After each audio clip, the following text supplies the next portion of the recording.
Hi guys, welcome to this Web Design Touch screencast. My name's Ian, and today we're going to take our skeleton series a little bit further because since we finished it, a number of you have asked for additional features to be added, so we're going to accommodate today those of you who are interested in looking at our layout in terms of large screens. We're going to try and make it bigger. Now before we go any further, I should just apologise for any atmospheric noise during this screencast because it is blowing a gale today, and even though I've shut all the windows and everything, it's making such a noise, so sorry for that. I hope it's not too disturbing. So a number of you asked for how you deal with responsive layouts in terms of larger screens. This is what we have up until now. Today I'm recording on a larger resolution screen so that we can actually deal with this. So we're looking here at our maximum layout of 960 pixels. So I responded to that firstly by writing a sort of generic post that was posted last week where I talked about some of the options that we have when we're dealing with layouts on a larger screen. It created some interesting discussion in the comments as well, and there's nothing of course compulsory in any of the decisions that I've laid out, but there are options available should you be interested in filling up some of your screen real estate. So like I say, this is what we have at the moment, and it doesn't matter how wide I go beyond this point, the layout remains exactly as it is.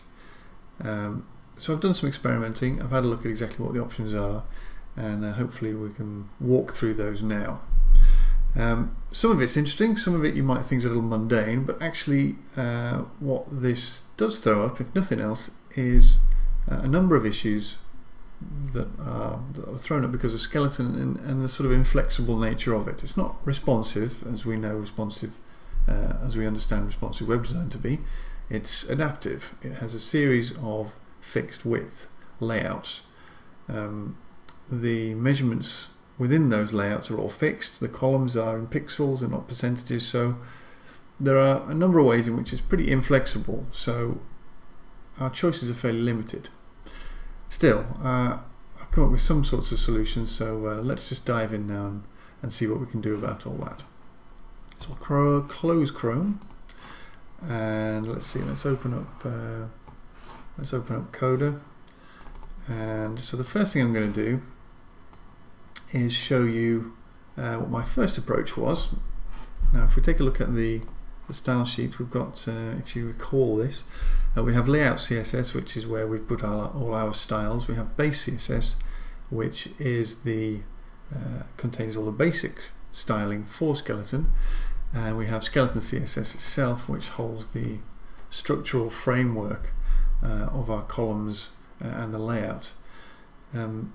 So you'll see what it does is it starts with its 960 default. These are the basic measurements, not contained within a media query. This is just your default layout as it stands, and then we hit the media queries further down. So if you then go to viewports smaller than 960, between 678 and 959 specifically, then you'll see that the container, which is the main container, shrinks down to 768. Actually, before we go any further, I'm just going to boost the font size on this because you're looking at a much smaller screen, of course. Where was I? Right, so then our media queries start to shrink things down. So the columns get smaller, and all the various offsets get smaller and smaller and smaller, and then we move down until we get to fairly small mobile sorts of dimensions. So we need to be dealing with life beyond 960. So to begin with, I thought, okay, this is going to be awkward because we're going to have to wrap the default states in another media query. They're going to have to be from 960 to something else, to 1280, for example, and then we're going to have to reassert our default values so that we're starting really big and then shrinking things down. The alternative, I thought, was maybe we could switch all the media queries around so that we work from mobile first and work in that direction, but that's just too messy, completely messy. But then it occurred to me that actually media queries don't need to be in any kind of logical order if you don't feel like it. That sounds stupid. Obviously you want them to be in logical order. You want them to go either small to large or large to small and work their way logically, otherwise you're going to find it difficult working in your CSS files. But a post by Paul Boak last week, or a couple of weeks back, made a quite interesting point where he suggested that maybe we should put our media queries in line in our CSS so that we're not bunching all our media queries at the end of a document and repeating everything like that. But we have, say, our heading values, and then we have media queries for that heading immediately next to it. So that got me thinking, and I've concluded that actually we don't need to be rejigging any of this framework. All we need to do is add another media query. We've gone from 960 and then we've worked our way downwards. So let's just add another set of media queries that go beyond 960, or beyond 1280 rather. So our default values handle 960 up to 1280, and then we have a media query from 1280 onwards. That's perfectly fine. Not something I'd recommend if you were starting from scratch, but given the constraints of the skeleton framework, that's what we've got to work with, so that's what we're going to do. Right, sorry, waffling a lot on this one. The first approach, therefore, was that I should basically recalculate all the grid sizes. That seemed logical to me, so I'm going to show you exactly what I did. I'm going to add a final media query down here, and let's see, where did I put them? Here they are. This was my first attempt. So I'm just going to paste this in rather than type that all, because there's a lot to type. So what I've done is added an additional media query for any screen that is above 1280 pixels. So we've got the container, which I've put at 1280, and then all the columns are logical proportions of that 1280. So we've got 16 columns, and they divide up nicely into 60 pixel columns with 10 pixels either side of margin. So that's the basis of those calculations. So I'm going to save that, and then I'm going to open the index with Chrome, and you can see there that already our media query has taken effect. This is what we look like on our 960 grid, and then as soon as our browser goes beyond 1280, bang, it's increased the size of all our columns. So it's proportionately wider. No, that makes sense. It all looks perfectly acceptable, apart from the fact that our slider here hasn't increased proportionately because the image isn't big enough. So I mean, that's solvable. We could use larger images and that would deal with that. Okay, so that's one option. But in order to explore things a little bit more interestingly, I think what we should also do is consider the possibility of shifting the layout around. One thing we can do, which you'll see demonstrated on some sites which go to wide layouts, is that we have the central main content, and then alternative elements such as the footer and the navigation will be shifted into columns on the left and the right, that sort of thing. So that's what we're going to do. We're going to play with that idea. So I'm going to just hit live reload so that I don't need to keep refreshing things. I'm going to get rid of these because what I've decided to do is completely ignore our framework, just leave things exactly as it is, and instead what I'm going to do is, let's just boost that a bit. Instead what I'm going to do is just reshuffle some of the existing elements on the page. Now the first thing I want to do is, you'll notice that Vimeo video is no longer available. Very sad. No idea why. Those two dancing lads from Brighton or wherever they're from. So I'm going to replace that with something which does exist. Where am I? I've completely lost concept of where I am in my thing now because my type size has changed. Where are we? Video of the week. Okay. So we have our fig caption and our div. There we go. Now at least we have a video which does exist. And just to prove it, there it is. Now, in order to properly control and contain everything that I want to rearrange, what I'm going to do is, instead of expanding the width of our container to 1280 or beyond, what I'm going to do is house the whole lot within a container of 1280, and then I'm going to shift the footer around and I'm going to shift the nav around. So the first thing I need to do is I need to add a containing element for the whole thing. So I'm going to call that page just because that seems to make sense, and I'm going to zip down to the bottom.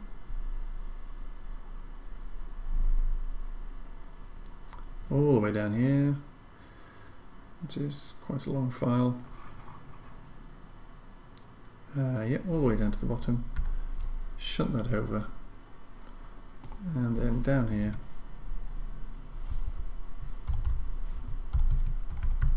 I'll end the page. Okay, so that's going to have made absolutely no difference to our layout at the moment. I've basically added a containing element around the entire layout. Now what I want to do is add a secondary class name to this band here. I'm going to call Chief. I've been inspired by this little Apache Indian down here. Now this is the div I'm talking about here. It's this white band that contains all the content in the center. And the reason I did that is because I had no other way of differentiating Chief from the other bands, but now I have. So we'll save that, and now we can start styling some things. So the first thing I want to do is open up my layout, and let's see. First I'll boost the size of the type so you can actually read it. That should do. Now, at the bottom we should have our media queries. I'm just going to make that a bit smaller as well. Here are media queries, of course working from large all the way down to small, and of course we're just going to stick an extra large one right at the bottom just because that's what we feel like and it's perfectly acceptable. So let's see, additional, what are we going for? Yeah, large screens, 1280 and upwards. Of course we can add even more media queries if we so choose, going even beyond 1280 to whatever sort of screen widths and resolutions you feel like tackling. So we're going to have our little media query here, media only screen, and let's see, we want a min width of 1280 pixels. Now we're not going to put a max in because if we did that, anything beyond what our maximum width is would then revert to the default of 960, which would make no sense at all. So we're just going to use that as our media query.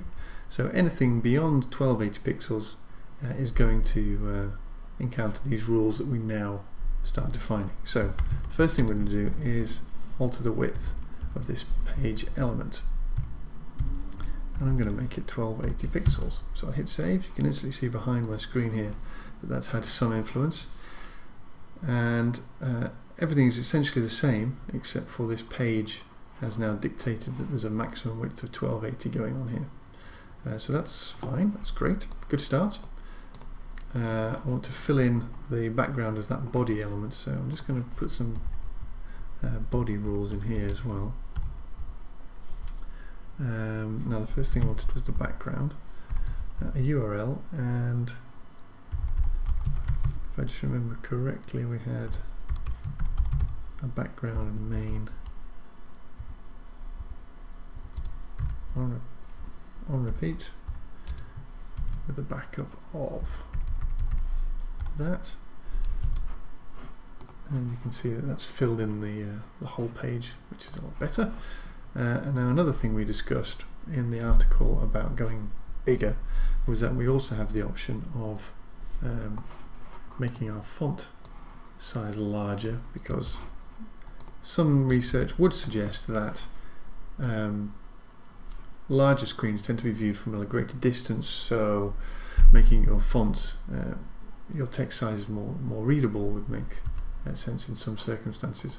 Again, it's not compulsory, but I've just bumped up the base font size there to 16 pixels with a slightly larger line height as well, just to make things nice and readable. Okay, good start. Where am I? Let's see. So that's that. Now what I want to start doing is splitting up the various elements there. We had our chief, which was the band chief, whatever, and that I need to then float. That's going to go to the right of our page element. I'm just going to give some padding to the right of that as well. Okay, so now this is our central element here, and you can see that I've shunted it over to the right, which has meant that it's exposed some other elements here. Actually, that will be the, that's the footer. It's exposed there. So now the footer we can drag up into this area here. So let's have a look here.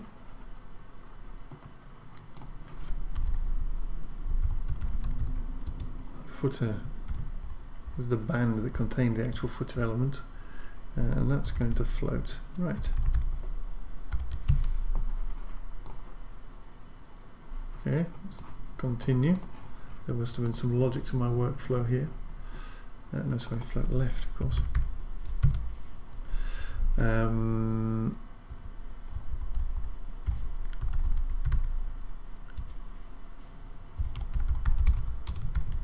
Let's see what I've got here. Clear both. Now I need to alter the width of the various elements here. The footer is just way too big to slot up into that thing, so I'm going to hit the footer's container, and actually the same applies to the one underneath that. So while I'm here, I'll hit that as well. Now the width is going to be 100%. Now if I hit enter, you'll see that instead of having its fixed width, it's now filled 100% of its container, which is floating left. So that means that nothing's wider than the columns that are within it, and those columns are, if I remember correctly, around 2. What are we looking at here?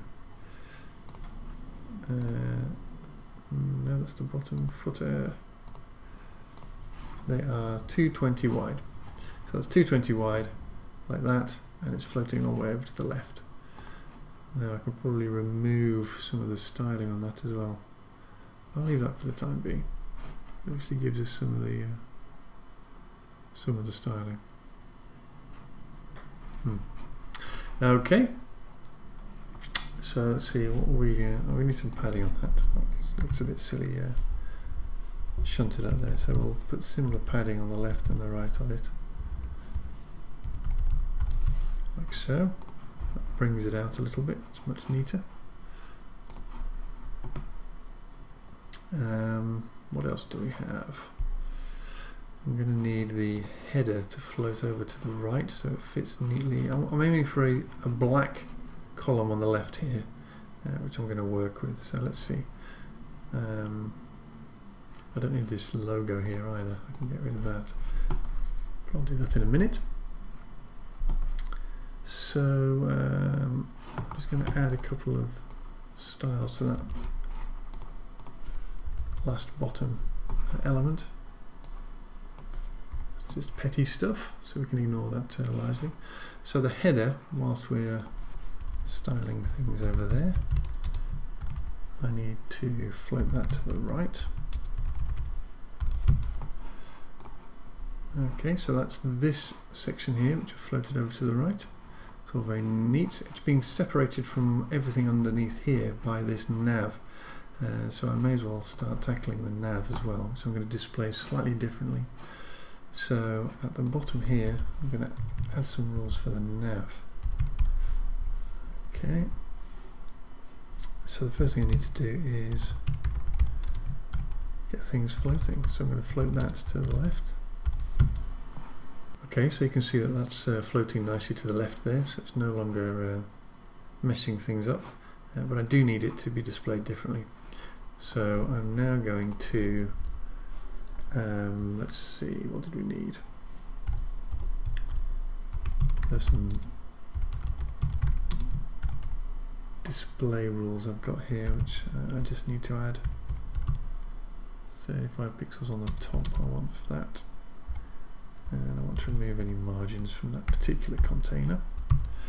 And then I also need to change the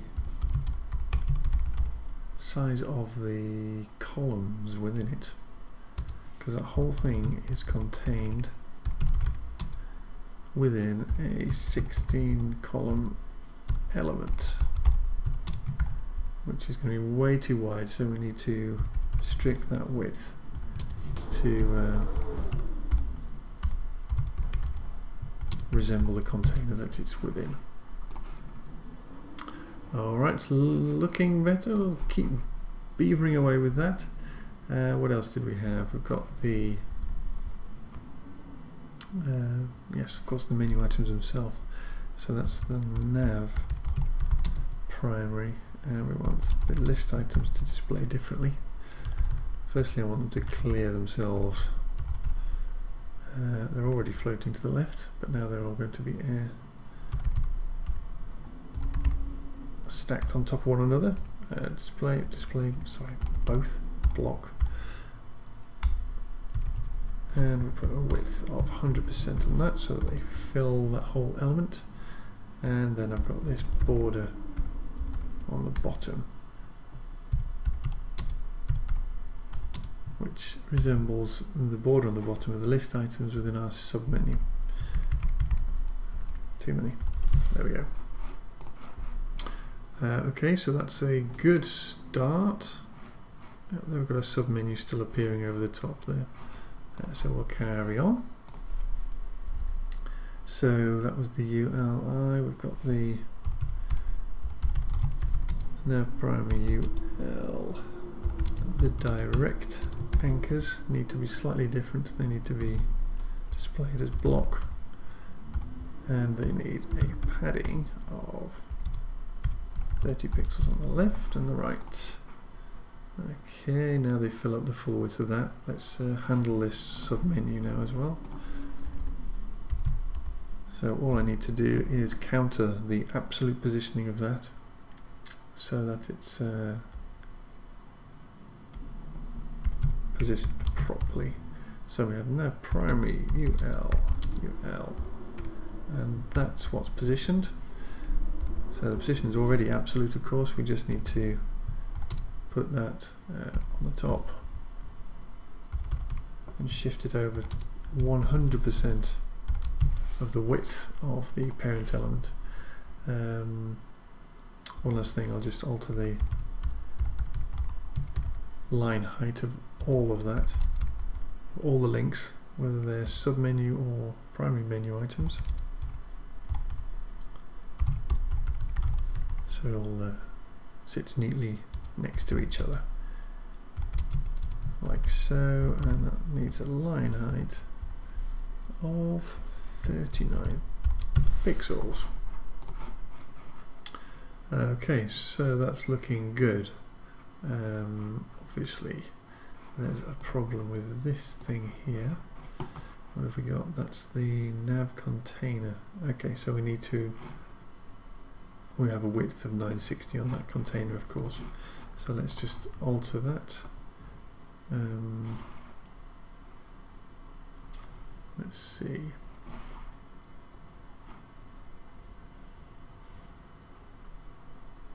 Navigation container, 16 columns, that was width 280.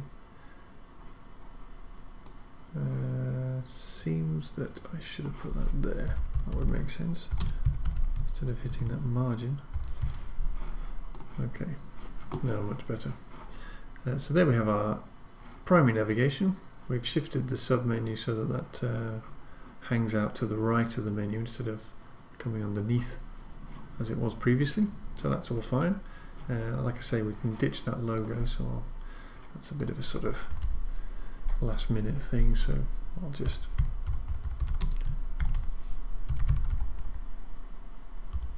get rid of that like that.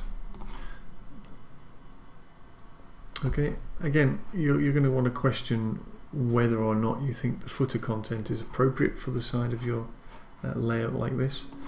It's entirely up to you, but of course it does open up some, a wider screen does open up some unusual layout possibilities, so it's definitely worth considering. No, I seem to have actually done it all. That was a lot quicker than I was expecting. That's all worked just fine. And of course, it only applies when our screen is 1280 pixels or wider. Let's see, we can alter that as well. That could do with having some padding on the right hand side. So that is the header container. So where are we? I may as well add it to that. That would make sense.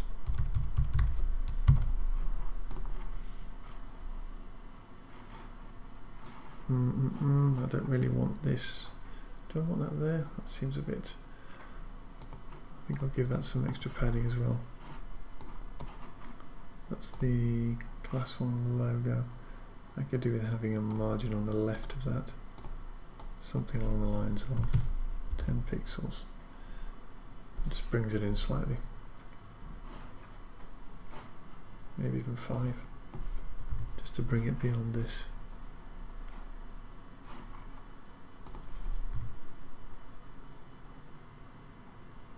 Something like that.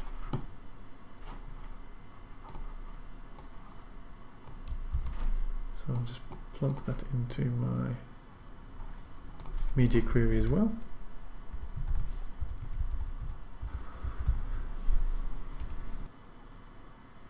So there we go. We've explored the possibilities of our skeleton layout on larger screens without too much difficulty.